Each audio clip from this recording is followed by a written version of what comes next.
All right. So Dr. Christopher Ryan is an astute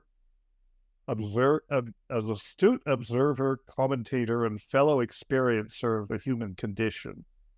Unlike most of us, his insights into the existential human situation undermine conventional wisdom and are often profoundly unsettling. This approach is reflected in his best-selling book, Sex at Dawn, published in 2010, which calls into question nearly everything we think we understand about human sexuality. His latest book, Civilized to Death, The Price of Progress, takes on the very notion of civilization and what he terms the narrative of perpetual progress. From the book's description, most of us can feel that something's off. Balmy December days, face-to-face conversation replaced with screen-to-screen zomboidism, a world at constant war, a political system in disarray. We hear some lies so frequently that they begin to feel like facts. Civilization is humans' greatest accomplishment. Progress is undeniable. We're lucky to be alive here and now. Well, maybe we are and maybe we aren't. Civilized to Death counters the idea that progress is inherently good, arguing that the progress defining our age may be analogous to an advancing disease.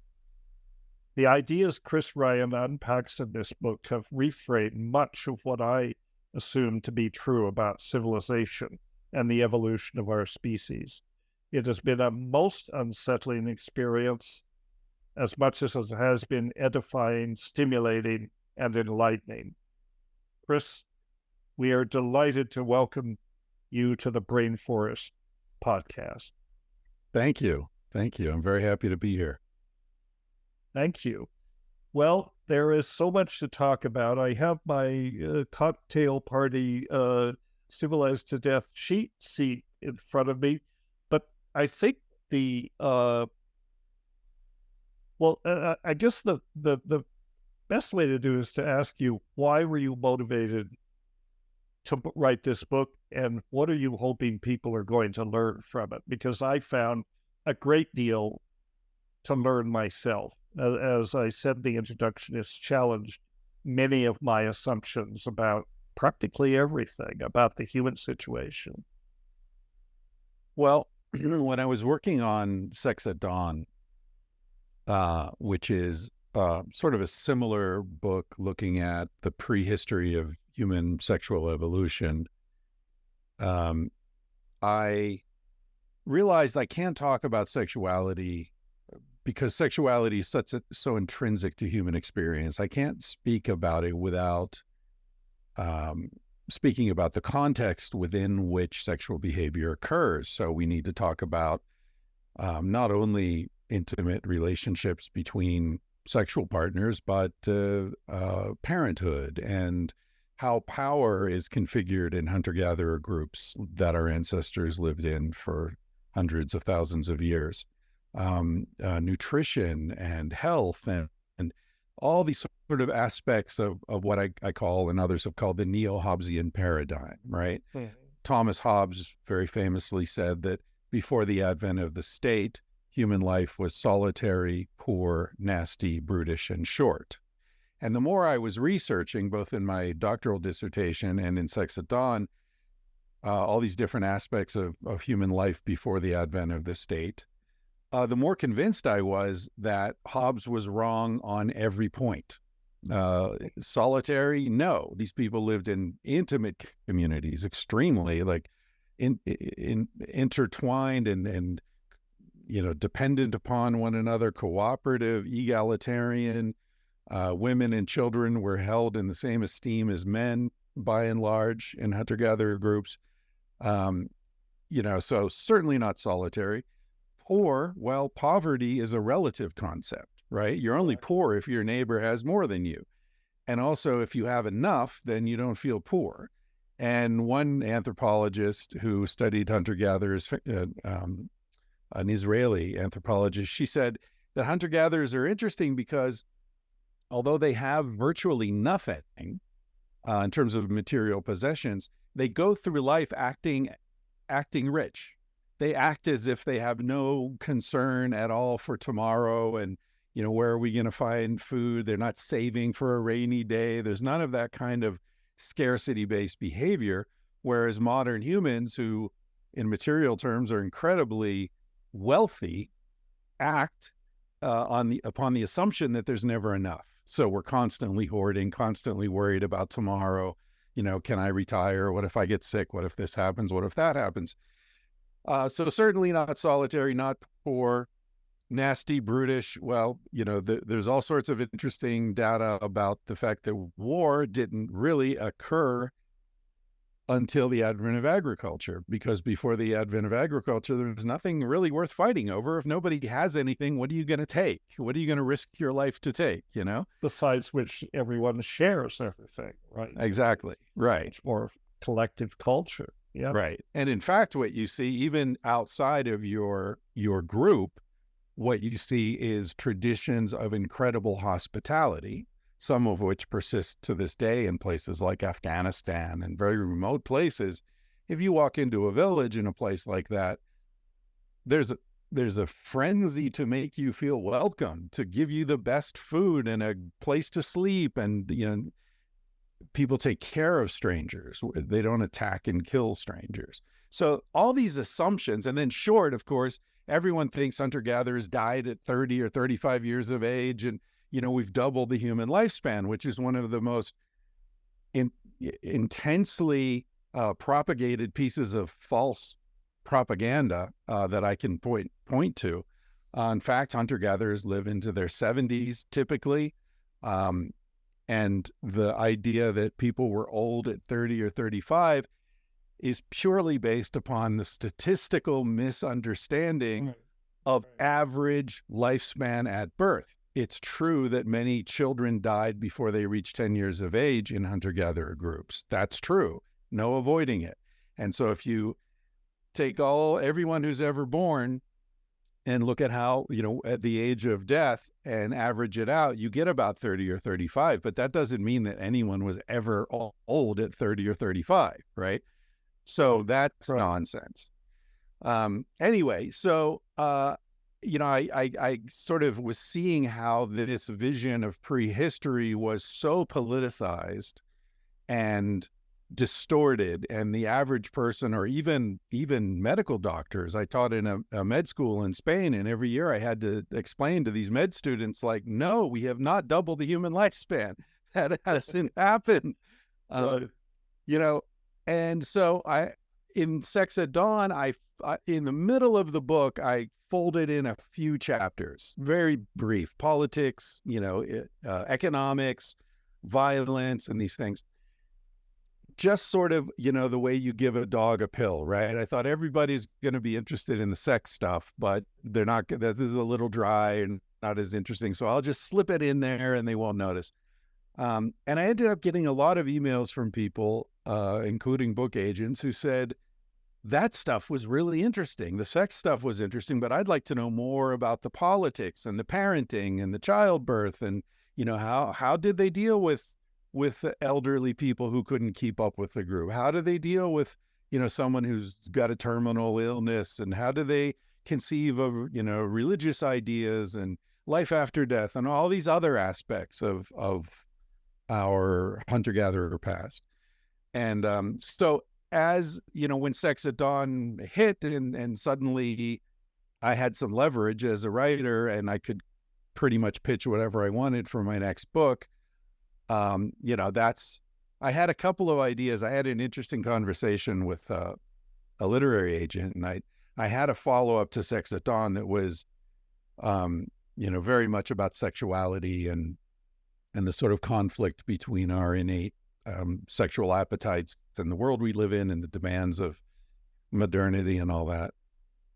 And I had this other idea for this more comprehensive look at prehistory. But I thought, maybe down the line I'll get to that.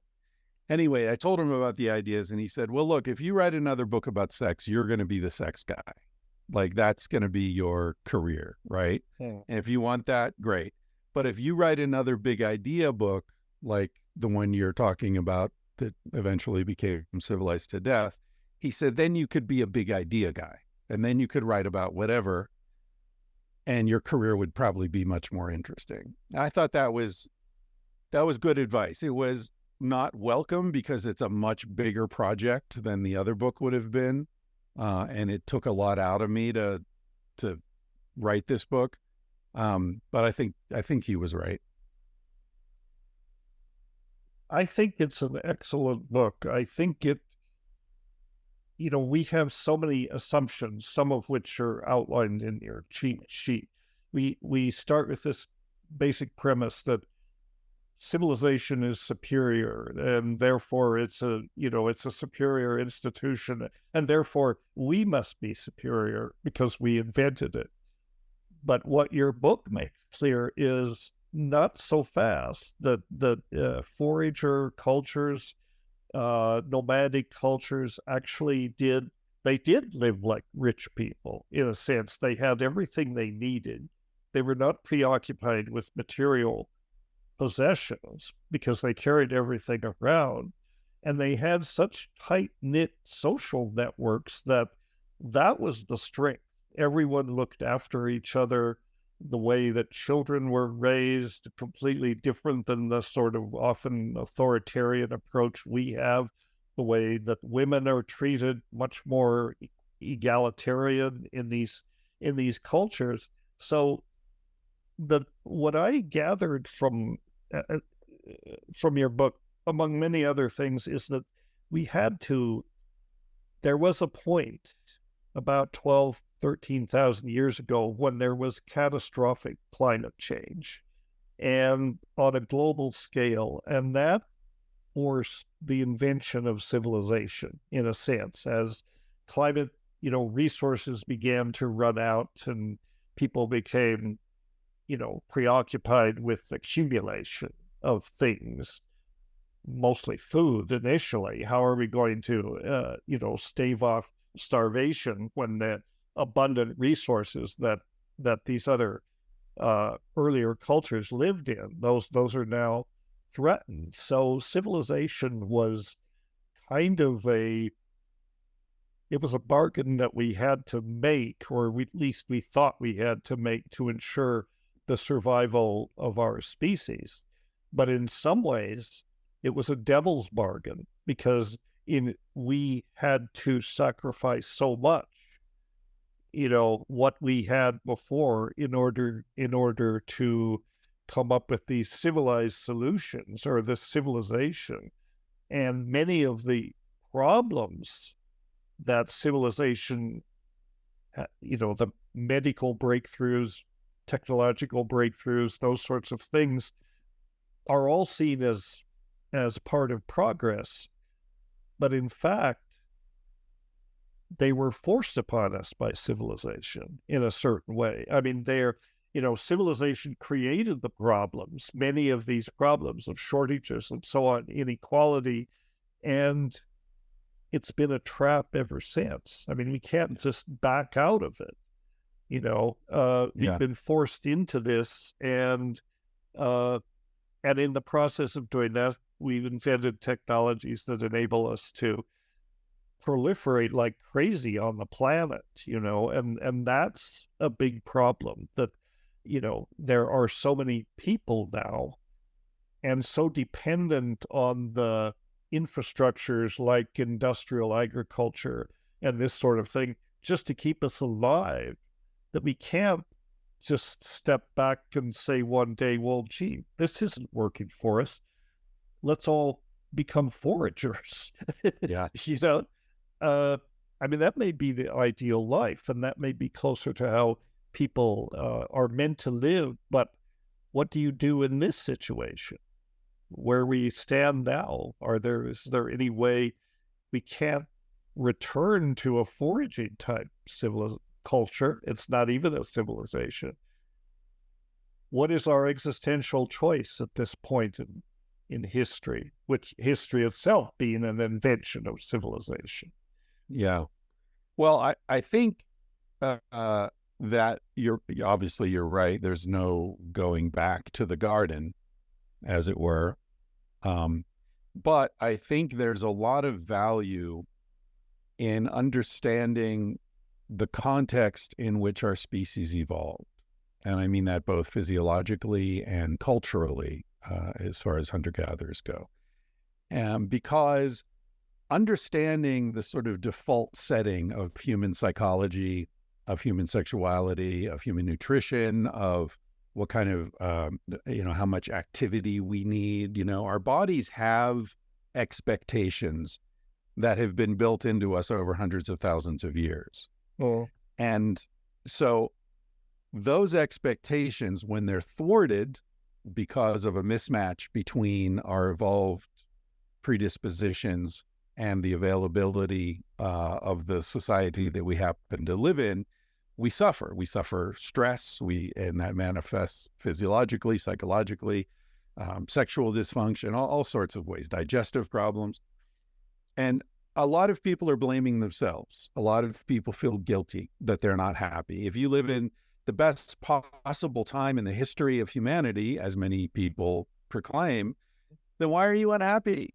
You must be lazy. There's something wrong with you, And both of the books, Sex at Dawn and Civilized to Death, both of those books were motivated by a desire to bring comfort to people who don't understand why they're suffering, and to show them that it's not your personal inadequacy. It's not a problem necessarily in your marriage, that you sometimes are attracted to people other than your partner. This is relating to Sex at Dawn more. And anytime there's a mismatch between what your body and your psychology expect and what it actually receives, then you have problems. And so I think we're seeing a recognition of this in many aspects of life right now. In your area, the sort of recognition of the need and the sort of incredible healing potential of psychotropic plants, of trance states induced by dance, by chanting, it doesn't necessarily have to be plant induced, but the sort of innate predisposition for these sorts of states and the healing potential of them is built into us. Similarly, in diet, people are looking at paleo diet. What did our ancestors eat? How much fiber did they need? And exercise, right? Daniel Lieberman at Harvard has written several books about, the evolved human body. How much movement do we need? Is it really 10,000 steps? Do we need to run? Can we walk? Can we dance? So these things are built into us. And, right. A lot of people say, well, we're not animals. We're evolved. We're civilized. But just because you're civilized doesn't mean your body doesn't need the same nutritional input that human bodies did 10,000 years ago. And, how it deals with energy and fat storage and all these things. It seems to me that civilization has alienated us from our own bodies, sure, as well as alienated us from the environment. We've set up all sorts of barriers between us and nature. I mean, I think the profound existential crisis of our age is the fact that we're so out of sync with nature. We're so out of touch with nature. Yeah. And we've sacrificed nature. We put screens, literally sometimes screens, between us and the rest of the natural world. And it seems like that's something we've sacrificed. And when it comes to psychedelics, psychedelics are very interesting. We both know for multiple reasons. But one of the things that seems characteristic of psychedelics in people's revelations is people often have insights about how we are estranged from nature and how that's fundamentally at the base of a lot of societal problems and also individual problems. People are starved for nature. And interesting thing, psychedelics are nothing new. Psychedelics are thousands and thousands of years old, and they've been giving us those messages for that long. And yet maybe before civilization, maybe the message was different. They didn't need to propagate those messages because we did live in the natural world and we were harmonious with the natural world. And then as we moved into civilization, psychedelics, I think of them as co-evolutionary partners with us. And they have a message to propagate. And the message has always really been the same, this idea of symbiosis, with the natural world. And as we got away from that, the message became sort of more and more strident, more and more hysterical. You monkeys need to wake up. Look what you're doing. Look at what you're doing to the planets, Yeah. And that's true. And more people are listening now, but it's almost like, yeah, I wish we'd known this 100,000 years ago. Maybe we wouldn't have made these mistakes.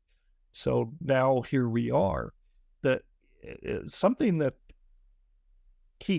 kept coming up for me when I was reading your book. I'm sometimes associated with the stoned ape theory and the idea that symbiosis, especially, and probably exclusively with mushrooms, may be something that goes way back, like even a couple of millions of years back, because we know that in the North Sahara, where these different hominid species co-evolved, we know that it was climatically very different than it is now.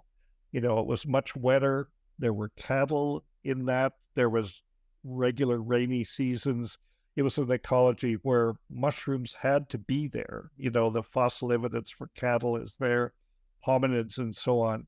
So I've often, in my raps, I've sort of said, the gift that mushrooms, this symbiosis, gave to us was the ability to visualize an internal reality, make what I call the reality hallucination, this association between symbol, sound, and image, which is very much involved with synesthesia. So, in a nutshell, we don't want to get off so much on my theories, but the idea that mushrooms taught us language, and language enabled us to invent culture, which we generally view as a positive thing, but maybe it was not. Maybe this was not a blessing, but a curse. I mean, did the mushrooms lead us down the wrong path 13,000 years ago? Or there's a lovely book called The Spell of the Sensuous. Have you heard of this book? No. What is it called? The Spell of the Sensuous. I have not heard of it. I forget the author, but it's really interesting. He argues that the invention of language estranged us from a direct relationship to the objective world around us, because we symbolized it. Now we create symbols for everything. Right. And, so as we, whether it's spoken language or even more extremely written language with little marks on a paper, that means dog. And so you generalize about dog and you lose your connection to specific dogs, right? Because now it's all a platonic ideal of dogness because everything becomes generalized. I'm butchering his argument, but basically it aligns with what you were just saying, which is this idea that as we, I hate the term invented. I use it, everyone uses it, but no one sat down and invented language, right? Or agriculture, or, some tinkerer in a garage somewhere didn't come up with agriculture. It's an emergent property that arose given certain circumstances. But yeah, I think you're right. I think there's a lot to look into there. And, it's interesting. All religious traditions, spiritual traditions, basically are different paths to immediate experience, right? Mm-hmm. Sort of a pre-Homo sapien experience. Be here now, quiet the monkey mind. And they've been modified. I mean, in the organized religion, the last thing they want anyone to have is a direct experience of the divine, but yeah, there's that. Yeah. I just mean in terms of meditation, right, prayer, right, like there's a sort of like centering of the self and focusing away from the, daily life kind of thing. right. But to sort of return to your question, which I think is the fundamental question, really, what do we do with this? A part of it, as I was saying, was motivated by the feeling that having this knowledge will relieve some suffering, and that in itself is very valuable. But on a further practical level, I do think there are things that we can do to modify our lives in ways that mimic or resonate with these ancestral habits. And in the book I talk about the experience of going to a zoo in Bukit Sumatra, and seeing the animals sitting in these cages, concrete cages, just bored to death, literally, versus going to the San Diego Zoo, where a lot of care was taken to kind of create an environment, albeit artificial, but that replicated as much as possible the environment in which these animals evolved. And so I think we can do that for our own species, right? We're the only species that designs its own zoos and then goes and lives in them. That's what we, Yeah, I think that was one of the big insights of your book that really resonated with me. Yeah, I mean, at the end of the book, you say, "Well, look, we've created a situation for ourselves. We're going to live in a zoo. We may as well get used to it. Let's make it a nice zoo, one that is compatible with basic human values. We can redesign the zoo in some ways."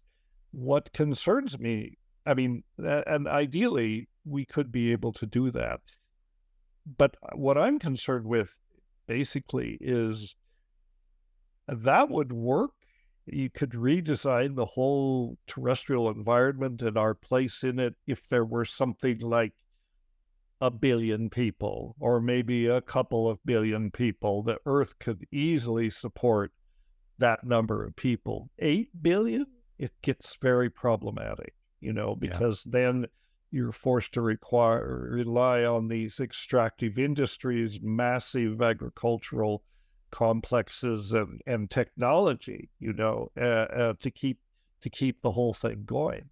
And at the same time, all we have to do is turn on the TV. We don't have to turn on the TV. Look outside if you're in certain places. Look at everything that's happening. I mean, nature is this thing about climate change. It's not that it's coming. It's here. We're living through it, and it's getting worse. And I think nature's pissed off, to a certain extent. And so the depressing sort of but inevitable part of this seems to be we can't support 8 billion people. So about 6 billion of us need to die one way or another. We will. We need to cut, birth rates, which is happening in the development. Can happen. Is it happening fast enough? Yeah. Is anything happening fast enough? Right. No, it's not, obviously. But yeah, that's, and then of course there's the, cataclysmic events that either natural or man-made, like nuclear war, and that will certainly, cut down on the population. It would be good if we could somehow achieve consciousness enough, this idea of reducing birth rates.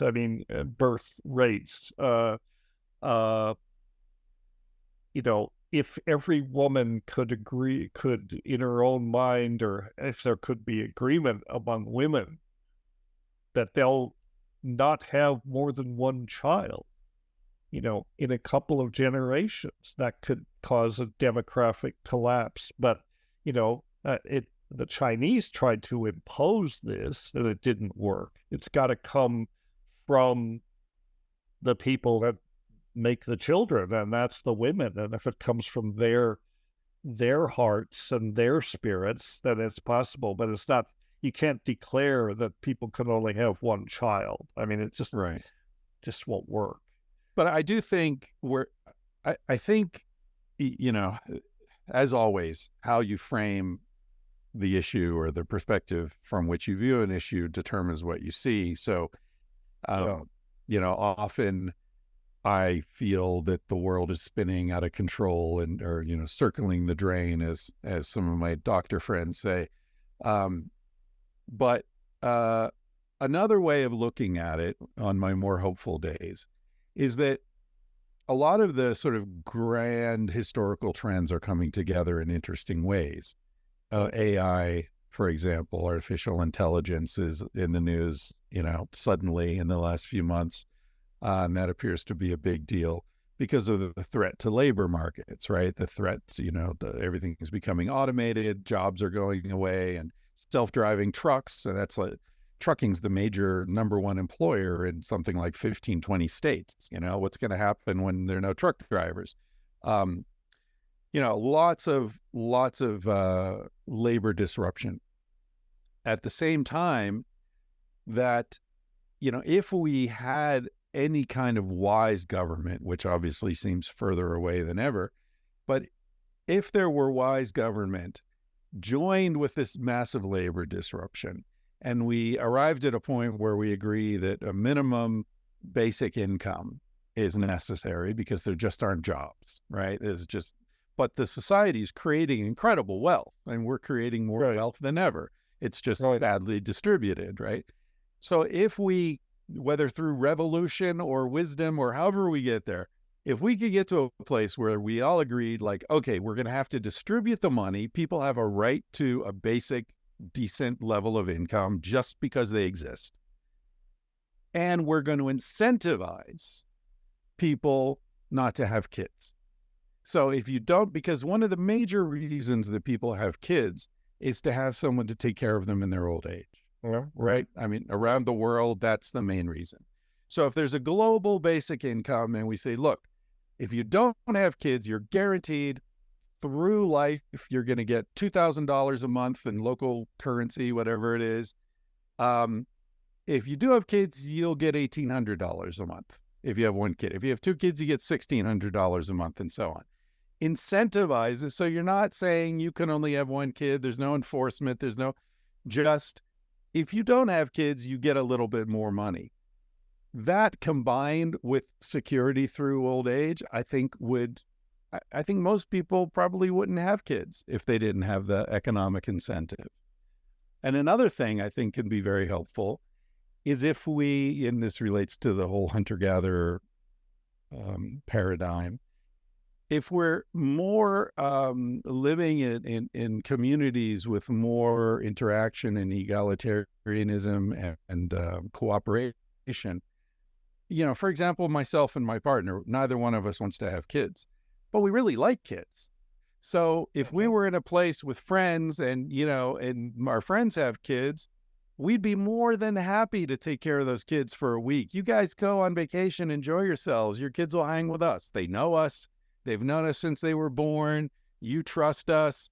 It's not like hiring somebody you don't know. That kind of thing, this sort of increased cooperation, which often happens due to crises, could be a great blessing in disguise. Indeed. If the economic collapse forces people to take care of each other, that could be the best thing that ever happened to us. Indeed, that's very interesting. I mean, as we all know, there are incredible dysfunctions and deficiencies in the way children are raised, treated, all of this, and this.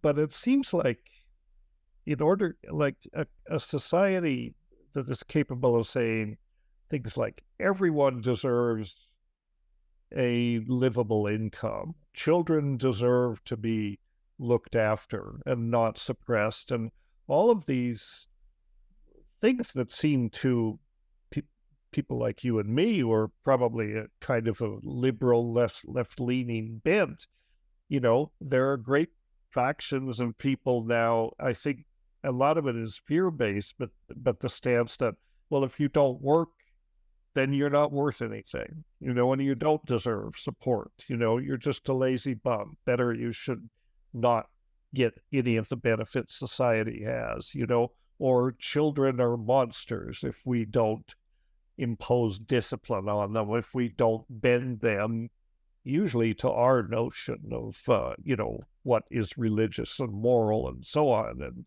you have only to look at religions to realize how immoral they are by and large. I mean, the history of Christianity in the New World is all the illustration you need, and there's plenty more where that came from. I mean, institutional religions have no moral authority in the world that I can see. They've squandered it, if they ever did have it, So then where do you get that how do you arrive at that kind of consensus-based, compassion-based social structure? And, how do we get rid of all the conservatives and then the rest of us live happily ever after? I'm sure they're saying the same things about us. Well, how writing books, you've written books yourself, and you go into writing a book thinking you know what you're gonna say, but then you come upon things in your research that change the book, right? Right. One of the most interesting things I came upon while I was researching Civilized to Death was the discipline of disaster sociology, which I hadn't even heard of. And so this is people who study human behavior in disasters, right? And so we have the sort of popularized notion that without, and this is very Hobbesian, without the state looking after us and keeping us in check, we turn into chimpanzees and rip each other's faces off and just go crazy and rape and pillage and the rest of it, right? Right.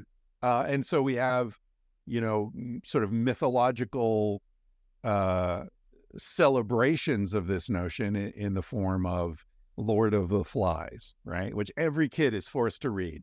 These kids are on an island. Suddenly there's no authority figure. They start stomping each other and breaking each other's glasses and tormenting the fat kid. And it's just a, dog eat dog world. Well, disaster sociologists have looked at how people behave in disasters. And what they've found is exactly the opposite of the propaganda that we've all been subjected to. That in fact, when people are desperate and afraid, they reach out to each other and help each other. Not just family, not just people that they know, strangers. This is our nature. This comes from hundreds of thousands of years, as we were saying earlier, of offering hospitality to strangers, because you never know when you're going to be the stranger, right? Right. This beautiful expression, my ex-partner, Casilda, told me she grew up in Mozambique. And at one point she said, when I was a kid, we used to say the best place to store extra food is in your friend's stomach. I remember that from a book, and that's exactly right. Yeah. It's so beautiful, isn't it? And so, when your refrigeration goes out, even if it's 2023, your food's going to rot. So you better have a big cookout and invite all your friends over, because otherwise you're just going to throw it all away. So there are structural imperatives that make generosity the optimal approach to life. And those imperatives kick in when the sort of civilizational superstructure falls apart, whether it's because of earthquakes or wars or disasters of whatever sort. And so I remember there was an interview. I got most of this information from a book called Paradise Built in Hell by Rebecca Solnit, which is just a beautiful, fantastic book. And she interviewed the man who sort of founded disaster sociology. And his background was that in World War II, he was hired by the U.S. military to study how the German population responded to bombing campaigns, like the bombing of Dresden, right? No military significance at all. We firebombed Dresden, destroyed this incredible medieval city to break the will of the German people, right? So that they would give up. And what he found was it didn't break their will. We killed millions, but they just said, fuck you, America. We're going to fight even harder. We're going to, deal with even more, like what's happening now in Ukraine. Their will is not being broken by these bombs. So he founded this after World War II. He founded this discipline, spent his entire career studying this. And at the end, he was retired, and she interviewed him. Rebecca Solnit interviewed him, and he said, at the end of my career, I've come to the conclusion that people who live through disasters remember those days as the best days of their lives because they felt they had a purpose. They felt connected to their neighbors and their community. There was meaning in their lives. He said, I've come to the conclusion that the real disaster is normal life. Yeah, that's incredible. That's exactly right. That's one of several things, actually, that I took away from your book that left me, the term is cautiously optimistic, right? That maybe there are solutions, but how do we mature enough? I mean, we are so fractious as a species, and the political divides and the religious divides and everything else. How can we? I mean, we need a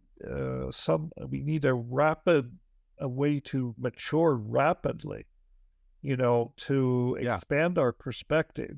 Maybe psychedelics are part of this. I mean, a lot of people say, well, psychedelics will save the world. Well, maybe they can be part of the solution. I don't think they're going to save the world. They can certainly be an important part of it because of their ability to shift people's perspectives, and to really let people look at a situation from outside their usual reference frame. I think that's the promise of psychedelics, both therapeutically and in terms of essentially helping us be better humans, helping us learn how to be better humans, more compassionate toward each other. But how can we implement how do we get the world to wake up to this on a global scale, to say, the reason you're so afraid is that you're afraid that you're not going to have enough to eat, you won't have medical care, you won't have these things. A lot of this division in our society is basically fear-based. How can we get to a collective consensus where we implement compassion and we implement empathy among our fellow beings, and that becomes the narrative, rather than I have to dominate you because if I don't, you'll take everything I have. I think, and I don't know whether you want to call this an optimistic vision or a pessimistic vision, but I think we're going to get there through disaster. Through disaster. Okay. Yeah, I think that's the only way to get there, because, when the game is functioning, people follow the rules and generally do what they're told to do. And what we're told to do, unfortunately, is to be suspicious of strangers and, take care of ourselves and, everyone else on their own. And as you say, if you don't work, and this is very much an American perspective, by the way. If you go someplace like Denmark or Sweden or Finland, the idea that everyone deserves a life of dignity and sufficiency is not outlandish at all. Yeah. So, we're on a fringe as far as this sort of hyper-capitalist, individualist perspective. But yeah, I think, as you said, as we speak right now, right, July 18th, temperature records are being set in Europe, in the Southwest US, in Africa, in the Middle East. Floods like people have never seen before happening in the Northeast. Just tornadoes and all sorts of, the biggest fire in Canadian history is happening. The shit is hitting the fan as we speak. It's hitting the fan. That's true. So that's negative in the sense that, we're all afraid of it, but it's positive in the sense that we all knew this was coming. It's here. What are we going to do about it? And what has our species done in the past to deal with challenges? What we do is we take care of each other. That's what we're best at. We're not stronger than chimps. We're not faster than cheetahs. We're not, what do we do? What are we good at? We cooperate. We take care of each other. So, I'm certainly not wishing for disaster, but I do think that we are facing disaster in every different realm. As you were saying, institutions are collapsing from within, whether it's the church or the Supreme Court or the Congress or, nobody trusts any institution anymore. Right. So the whole thing is falling apart. And the question is it going to turn into a Mad Max movie or a Lord of the Flies scenario? Or are we going to follow historical precedent and prehistorical precedent and get together and take care of each other and help raise each other's kids and share the car and share the big house, the McMansion with, mom, dad, and a spoiled, miserable kid? You can have 5 families living in there. So, it's interesting. I read a lot about civilizational collapse when I was researching this book, and every civilization that's ever existed has collapsed. So the idea that we're somehow going to avoid that is nonsensical. And they all follow the same life cycles. You see the same thing happen, whether it's the Mayans or the Romans or the Sumerians or the same things happen over and over again. And the thing is, we look at that and we say, oh my God, civilizational collapse must be horrible. It must be absolutely devastating to live through. But that's because the histories are written by the elites. The average person probably lives better after the collapse than before the collapse. And that's something we need to keep in mind. Bill Gates isn't going to like it when everything falls apart, but for the rest of us, it might actually be an improvement. Well, that's very interesting. So disasters, which are now inevitable, I mean, I would say, and you point this out in your book, you talk about how every civilization we know has collapsed. Eventually they collapse. What's different about this one is it's a global situation. So the whole shooting match is going to go down, and it's going to go down in a very spectacular way and probably a very environmentally destructive way. And, but it may be that this is the trial by fire that we need to get through and come to some sort of post-historical, more, different kinds of social structure. I think that all of the political institutions and religious institutions, I mean, which is understandable because they grew out of civilization, but their priorities are their own priorities, not necessarily to foster this collective awakening that is necessary. And then again, in that sense, psychedelics are potentially useful, but we can't deploy them fast enough, and not enough people are taking them. I don't. Yeah. I think that they are. I think that they are very useful, but as we used to say about our retreats, the real work begins on the plane home. Right. And that's right. The bit with psychedelics. You can have these insights. What do you do with that? How do you change your behavior? How do you propagate that? How do you make that work in the real world? These insights that you gain, which are trivial, and yet they sound trivial. Nonetheless, they're true. We are all one, that kind of thing. Yes, love is all there is. Yes, all that's important.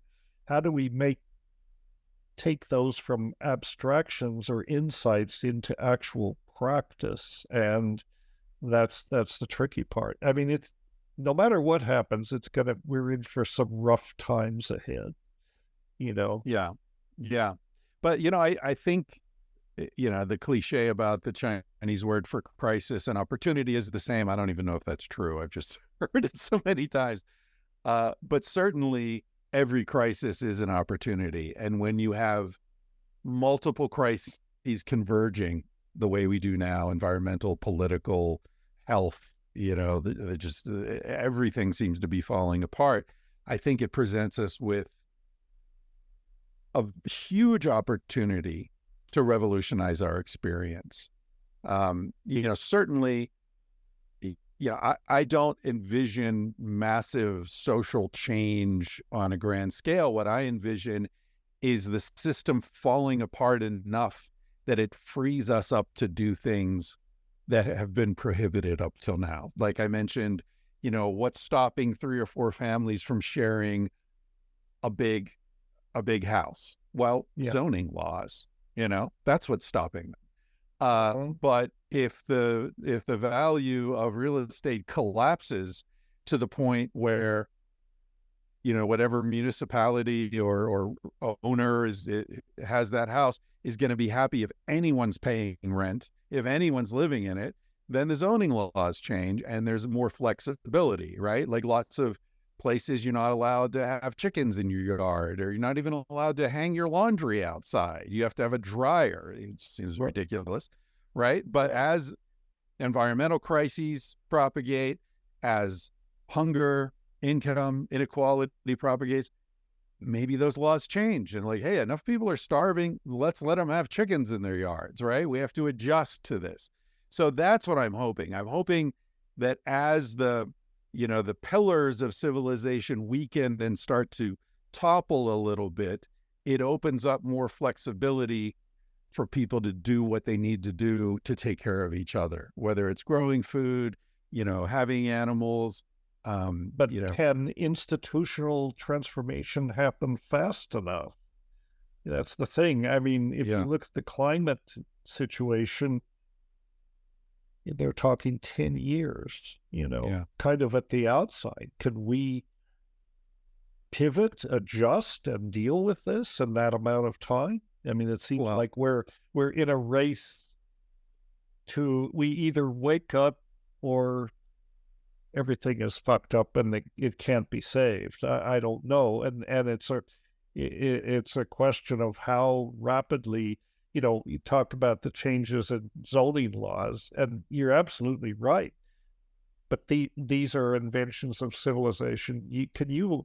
I mean, as I look at Vancouver, where I live, half an hour away from Vancouver, what's happening with the housing situation there is, this kind of thing is happening. They're taking these big old Victorian houses and turning them into, single family units and that sort of thing. It's not happening fast enough. And can you imagine the pushback on all this? I mean, this is problem. The problem is that it's very hard to get consensus about what, quote, should be done. Yeah. Well, I think about when I was living in Barcelona, my wife, Casilda, who I told you grew up in Mozambique, she's a medical doctor, and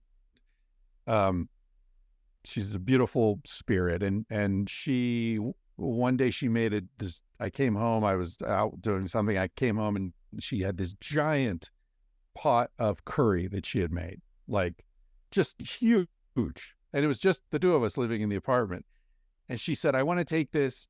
When I was walking home today, I went through the park and there were all these homeless people down there, these guys from Africa that do this incredible trek across Africa, and then they get across the Mediterranean, and hundreds of them die every year, and boats go down.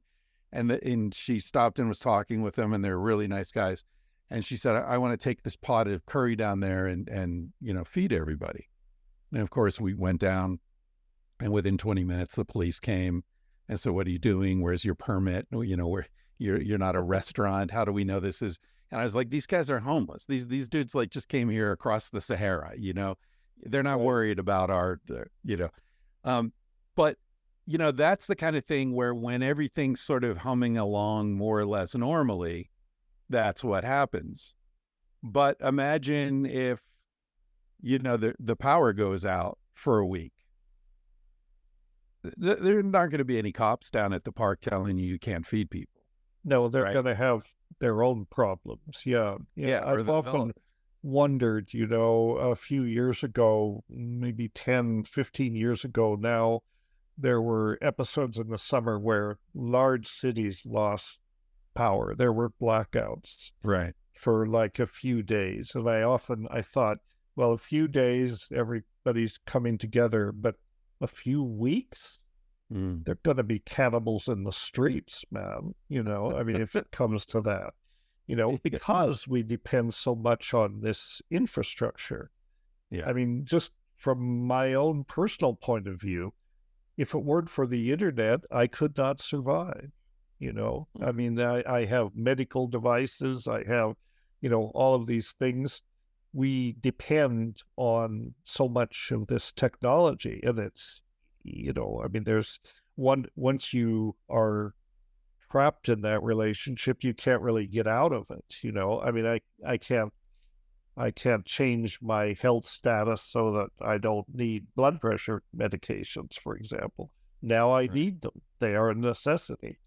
Yeah. And to get that pill every morning, there are manufacturing, distribution infrastructures, as well as all the research that went into it. Civilization supports that, And well, you and I are in trouble. If I were a foraging person in one of those societies, I would probably not have high blood pressure because I'd have a better diet, And even if I did, I would rely on local knowledge and not these artifacts of the pharmaceutical industry. So we're we've sold out in some ways, and in a lot of ways, sold out is not the right term, but outsourced a lot of the elements of our well-being to entities that are they're not under our control. We are subservient to them. The medical system, the media system, all of these things. So I don't know what the answer is. I guess no one really does. No, I don't think so. Do you remember this story I told in the book of the Scottish guy who was going to take the balloon trip in Sonoma? Yes, absolutely. That's very close analogy to where we are. Right. Yeah. I when I read that, I think I was working on the book and I read that story, and briefly for listeners, it was a tourist who was visiting a winery with his wife in Sonoma County in Northern California, and they wanted to go in a hot air balloon over the vineyard at dawn, and they were out in the parking lot, and the balloon crew was setting up one of the balloons, and the balloon was about half full, and a breeze came in, and the crew was sort of struggling holding the basket, and there were some guide ropes tied down, but the balloon was sort of, moving too much. And this guy who was like, I think he was a personal trainer or something, he was a fit young dude, he jumped in to help the balloon crew, and just then the gust of breeze came, and the balloon the ropes broke free and started to lift off the ground. And all the professional guys immediately let go, but this Scottish dude held on. And the balloon rose up in the sky, and he held on and held on and held on until it was 200 or 300 feet up, and he fell. And the sheriff who was interviewed in the story said, "We don't know why he hung on." And I thought, of course we know why he hung on. Any of us would have hung on. Those guys, they were trained to let go. The minute their feet left the ground, they knew to let go because they'd been trained.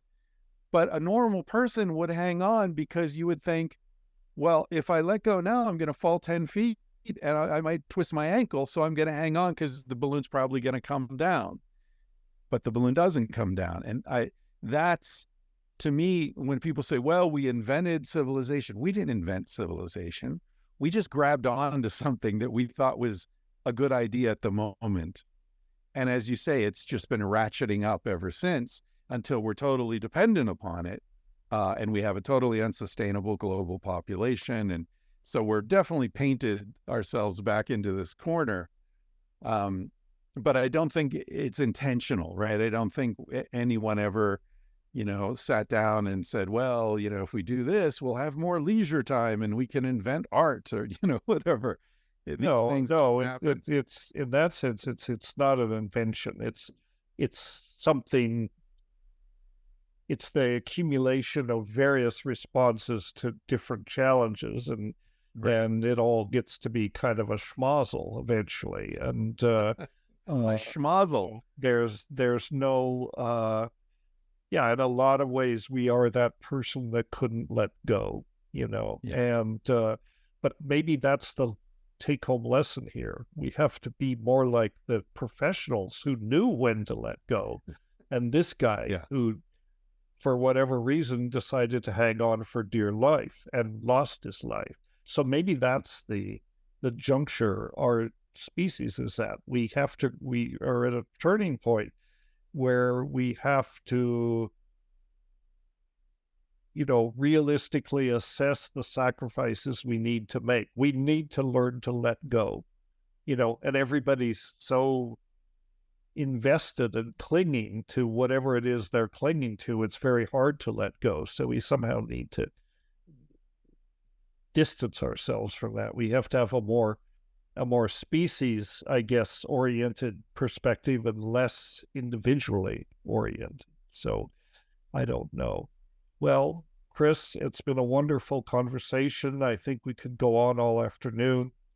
For It's sure. been great talking to you, and I hope we can do it again sometime. Yeah, I would love to. Is there any parting thought that you want to be sure to mention before we go off?